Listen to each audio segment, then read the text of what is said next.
What's up guys, I'm Phoenix Master 1 and welcome to my breakdown of the Legendary Male Alear banner and also my tier list of the Earth Legendary units. So despite his title of Engaging Fire, he's an Earth Legendary unit who can boost up your speed and does have the pair up mechanic, and he is a colorless infantry dragon. So this does allow him to have a much better matchup against a lot of the threats compared to Legendary Female Alear, who's going to be weak to the red threats. And then he has got 11 Might, dual phase brave weapon, and Divine One's arts. So it does a minus in special cooldown, making Dragon's Roar into a 2 cooldown special. And having the dual phase brave effect is going to be annoying on this Alear to face him.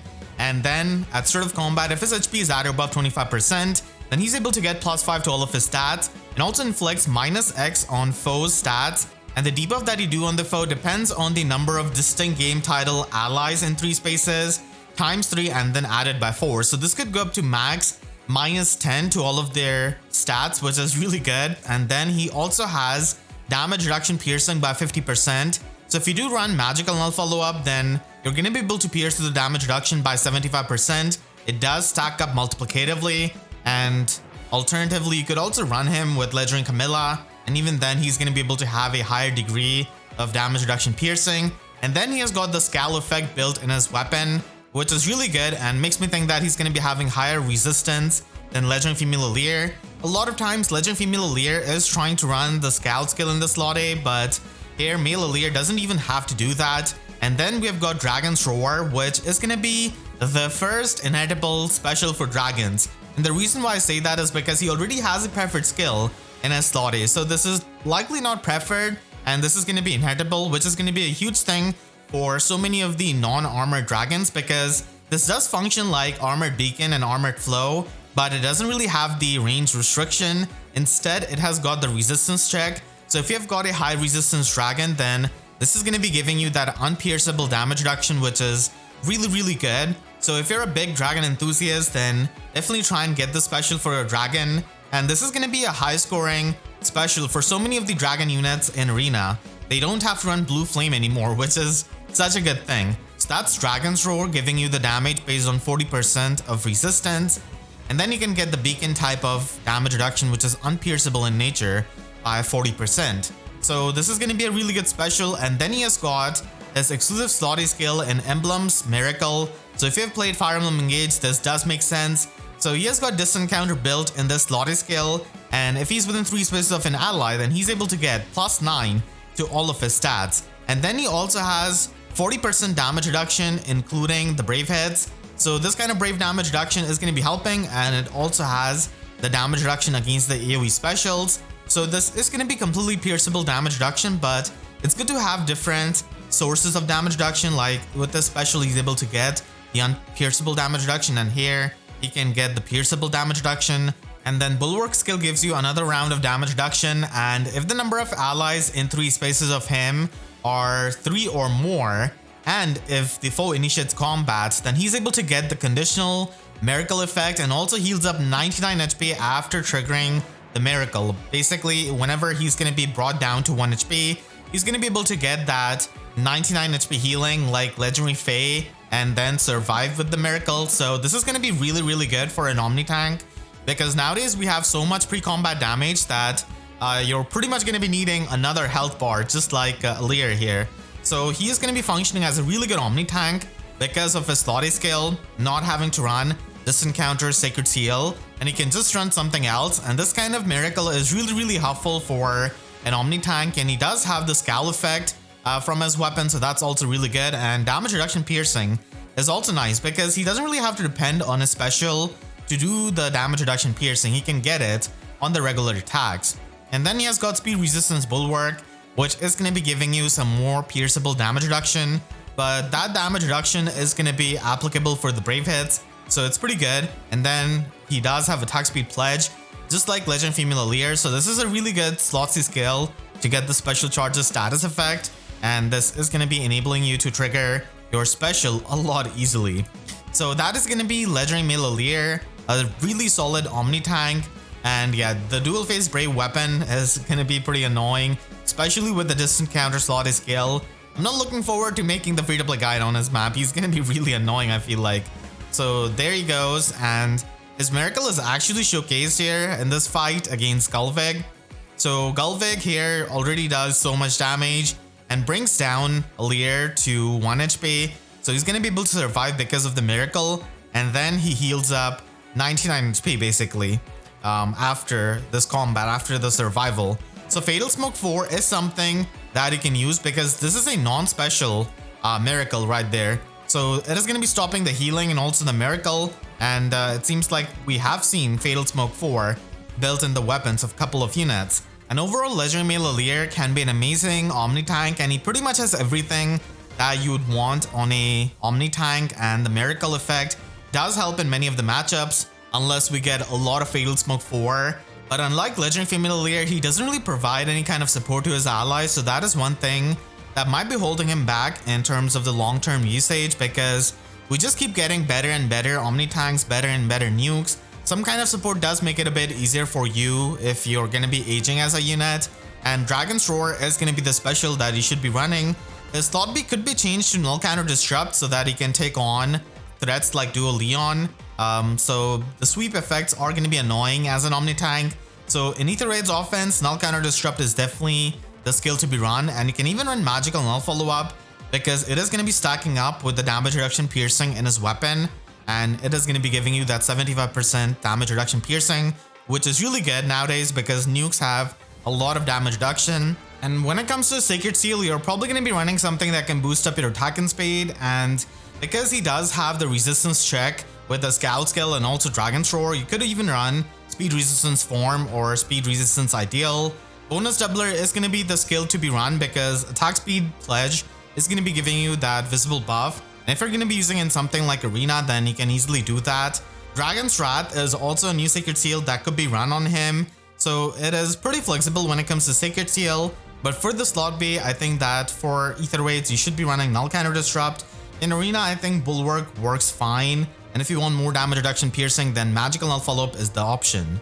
And now let's take a look at my Earth Legendary tier list. So in tier 1, I'm going to be having Legendary Male Alear because he is a really solid Omni tank. He has everything that he could want on an Omni tank and can work out really well in Aether Raid's offense, in Arena, and even work out in Summoner duels. And that Miracle effect is going to be really annoying if you don't really have Fatal Smoke 4.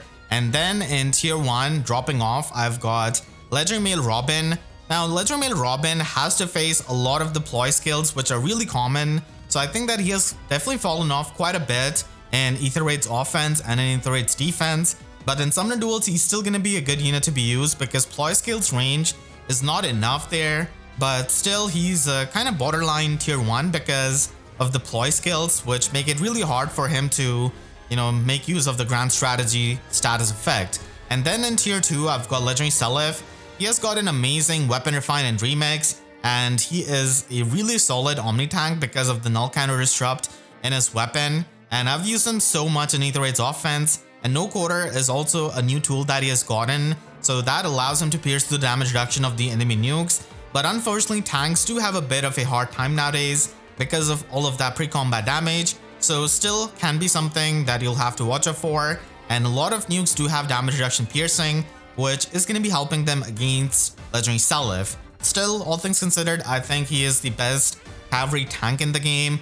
And then in tier 3, I've got Legendary Nana. So Legendary Nana does have a bit of a hard time meeting the speed check against many of the really fast units, but still the damage reduction piercing does help you as we have a lot of damage reduction, and she doesn't really depend on her special to pierce the damage reduction. She can pierce it just in the regular hits with her weapon, so that's definitely helpful, but she's starting to show her age. And then we've got Legendary Deidra. So she can run the ploy skill, and running ploy skills is really good in the Earth season because you're going to be facing Legendary Male Robins in Arena. So the miracle that she's got in her special is considered non-special, so unfortunately it is susceptible to Fatal Smoke 4, but still she can function as a nuke with high attack and also making use of her resistance. And then ending off tier 3, I've got Legendary Alm. So just like Legendary Nana, it is a bit harder for him to meet the speed check nowadays with the units having insanely fast speed, and he also depends on his special for the damage reduction piercing. So it's going to be a bit troublesome when you have any kind of foe with the scowl effect. So running Emblem Marth is the play to do with his special so that he can trigger that on his double. And Assassin Strike is also a new tool that he can run in a slot B. Starting tier 4 off, I've got Legendary Faye, and she can score decently well in Arena, but honestly, the new Sunstone Plus is a lot better than her preferred weapon because she can get the flat damage reduction, and then she can run Life Unending, which is going to be giving her the healing and the miracle, so that is her niche, but definitely not the top legendary unit when it comes to the Earth season. And then there is Julia, who can function with her resistance, and her slot B skill does give her the Spectrum, Lull effect, and also the debuff neutralization. So all of these things are useful in Arena, but still not the top Earth legendary unit. And then finishing off tier 4, I've got Legendary Claude. He has fallen off quite hard because his weapon looks like a worse version of many of the arcane weapons. So he is going to be getting a remix and refine in August of this year, which I'm definitely going to be looking forward to. And Fallen Star is not as useful as it used to be because nowadays we just have so much damage reduction that it is not going to be too reliable. So he needs something desperately. He can run the Soaring Guidance for being a flying unit, but that is pretty much it. He's not going to be doing too much when it comes to the combat. And then starting off the bottom tier and tier 5, I've got Legendary Tiki, and Legendary Tiki has a really hard time because of her stat allocation. She's not exactly too fast. For a fast armor dragon, still she could be run with that. And there's the Dragonstone Plus, which is going to be able to give you the flat damage reduction, so that is something that you can run, but still not the best unit and definitely not that good for arena usage, being an armor unit with one movement. And then I've also got Legendary Grima here. She did get the Holoforms run recently, but even if you get the best skills, her weapon is not really as good, so again you can run Dragonstone for the flat damage reduction, but unfortunately she's going to be having a hard time nowadays. And then finishing off tier 5, I've got Legendary Ike. So Legendary Ike got a super unfortunate remix and refine, and Radiant Ether 2 is not really all that unique, and he's going to be having a hard time tanking units, especially with all of the insane pre-combat damage we have got. So he's going to be in tier 5. The Earth legendary units are actually not that new, a lot of them are really old. So let me know what you think about my tier list, and overall this banner is going to be having good value in the colorless pool with the color sharing of Gulvig and also Goto. Goto is a bit old honestly, and I don't mean by his actual age, but in terms of Faye, like he's kind of old and has followed off because there's just so much damage reduction piercing. So he might be a dud for many people, but still there's the god for fodder he can provide. So Legendary Male Alear is going to be color sharing with them, and then red is also really good with Quasir and also attuned Triandra. Arkan might be a dud for some people, but still he can work out, especially with no quarter. Green is also decent with 2 dancers in attuned Peony and Legendary Ninian, and there's also Haether. So if you're trying to merge up Haether, this could be a good chance. Blue is definitely the most lackluster color here because Fabale and Legendary Mer are going to be duds for many people, even if you're trying to get Freyr. So next month we're going to be getting a new spring banner, and Ceros and Dagger are going to be getting their remix, and we're probably going to be getting a new rearmed unit, so that is something you can look forward to.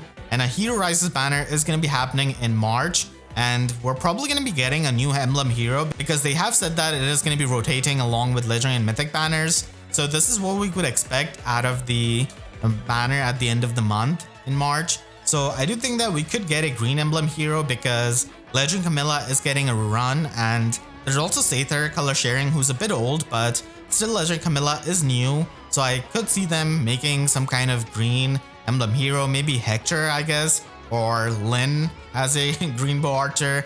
You can click the link on your screen to see my tier list of the rearmed staff unit candidates, and make sure to subscribe and hit the notification bell because YouTube set boxes are about as functional as Legend Female Alear after seeing the Omni tanking of Male Alear. So that's it, I'll see you guys next time. Thank you so much for watching and have a great day.